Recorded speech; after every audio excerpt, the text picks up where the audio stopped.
अस्सलाम वालेकुम first year. आज का हमारा टॉपिक है रुझानात और सलाहियतों के इख्तिलाफ़ात। इससे पहले हमने देखे बच्चों के जिस्मानी इख्तिलाफ़ात, ज़हनी इख्तिलाफ़ात और जो है वो जज्बाती इख्तिलाफ़ात।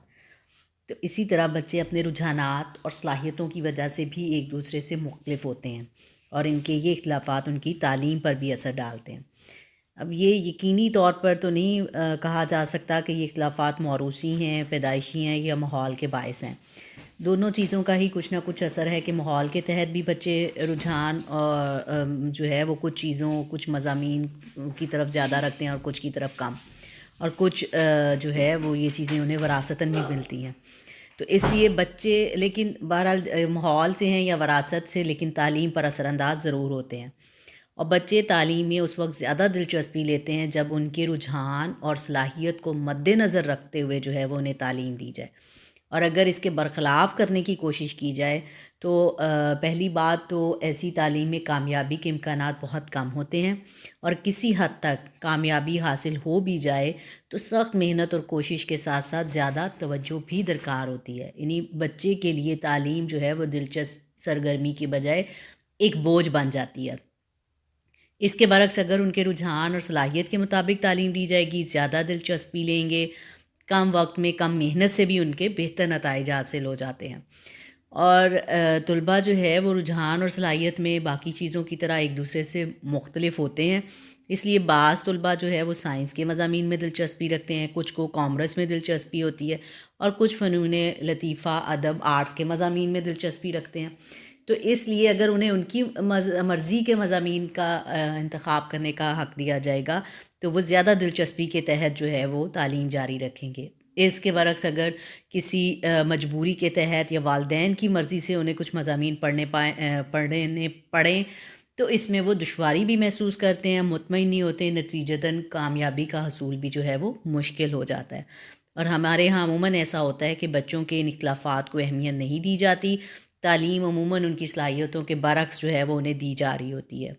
और अगर ज़रूरी क्या चीज़ है कि जैसे हम बच्चों के ज़हनी और जिस्मानी और जज्बाती इख्तिलाफ़ात को मद्देनज़र रखते हैं, उनके इन रुझानात और सलाहियतों के इख्तिलाफ़ात को भी मद्देनज़र रखें ताकि उनकी सलाहियतें सामने आएँ, वरना दूसरी सूरत में जो है वो उनकी वो सलाहियतें ख़त्म हो जाएंगी। अच्छा, अब अगर ये रुझानात और सलाहियतों के इख्तिलाफ़ात हैं तो वालिदैन और असातिज़ा की बुनियादी ज़िम्मेदारी क्या बनती है? बहुत अहम किरदार अदा कर सकते हैं इन इख्तिलाफ़ात के हवाले से वालिदैन और असातिज़ा के। तालीम हासिल करने पर अगर बच्चों पर उनके वालिदैन के रुझानात का गलबा रहेगा, बच्चों को उसी तालीम पर मजबूर किया जाएगा, तो फिर वो जो है वो तालीम में दिलचस्पी नहीं ले पाएंगे। वालिदैन को क्या करना चाहिए कि सिर्फ़ अपनी राय देनी चाहिए कि ये उनकी ख्वाहिश हो सकती है, लेकिन वो चीज़ उन पे थोपने की कोशिश ना की जाए, और बाकी काम जो है फिर बच्चे की सलाहियत और उसके रुझान और उसकी चॉइस के मुताबिक उसे करने दिया जाए। असातिज़ा के लिए भी ज़रूरी है कि वो बच्चों की जो है वो सलाहियतों को देखते हुए एक ही तरीका तदरीस ना इख्तियार कर रहे हों, बल्कि उनकी दिलचस्पी और सलाहियतों को मद्देनज़र रखते हुए जो है वो उनके लिए मुख्तलिफ़ तदरीसी तरीके इख्तियार करें और उनके रुझान के मुताबिक उनको तालीम दें, और उनके जो है वो रुझानात और सलाहियतों के हवाले से मेहनत से असातिज़ा पढ़ाएँ ताकि तलबा जो है वो कामयाबी से हमकिनार हो सकें। इसी तरह जब शुरू में बच्चे स्कूल में दाखिल होते हैं तो शुरू से ही इनके रुझानात और दिलचस्पियों को मद्देनज़र रखना चाहिए। हमारे यहाँ अमूमन निसाब बनाने में या तरीक़ा तदरीस में भी बाज़ औक़ात इस पहलू को नज़रअंदाज कर दिया जाता है और तमाम बच्चों को एक ही जैसा सलाहियतों का हामिल समझते हुए एक जैसा निसाब है और एक ही तवक्को की जाती है कि वो एक ही तरीके से जो है वो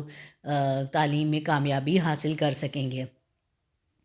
तो जो मौजूद सलाहियतें हैं वो नज़रअंदाज हो जाती हैं। यही वजह है कि हमारे यहाँ बच्चों की अक्सरियत जो है वो तालीम में दिलचस्पी नहीं ले रही होती।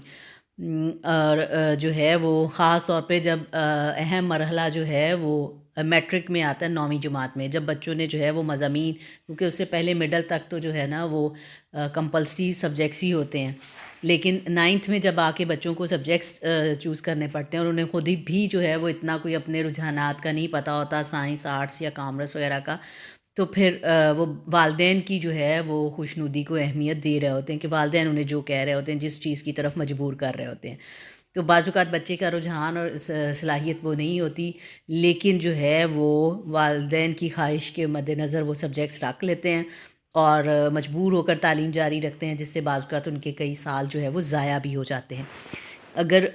آرٹس کے مضامین پڑھنے پر کوئی طالب علم ناکام ہو سکتا ہے تو کوئی سائنس کے پڑھنے سے بھی ناکام ہو جاتا ہے۔ تو اس طرح بعض اوقات جو ہے وہ طلباء کی جو اصل صلاحیتیں ہیں وہ سامنے نہیں آ پاتی۔ اس کے برعکس اگر تعلیم جو ہے وہ ان کے رجحانات، خواہشات اور صلاحیتوں کو مد نظر رکھ کے دی جائے، ان کے مضامین چننے میں ان تمام چیزوں کو مد نظر رکھا جائے، بہتر مشاورت جو ہے وہ بچوں کو فراہم کی جائے، تو ان کی صلاحیتیں اور استعداد جو ہے وہ سامنے آ سکتی ہے، اور تعلیم ایک کامیاب، ایک کارآمد جو ہے وہ مشغلہ بچوں کے لیے بن سکتی ہے، جس میں کم محنت سے زیادہ دلچسپی لیتے ہوئے وہ آسانی سے کامیابی حاصل کر سکتے ہیں۔ تو یوں والدین اور اساتذہ دونوں کی ذمہ داری ہے کہ وہ اس چیز کو بھی مد نظر رکھیں۔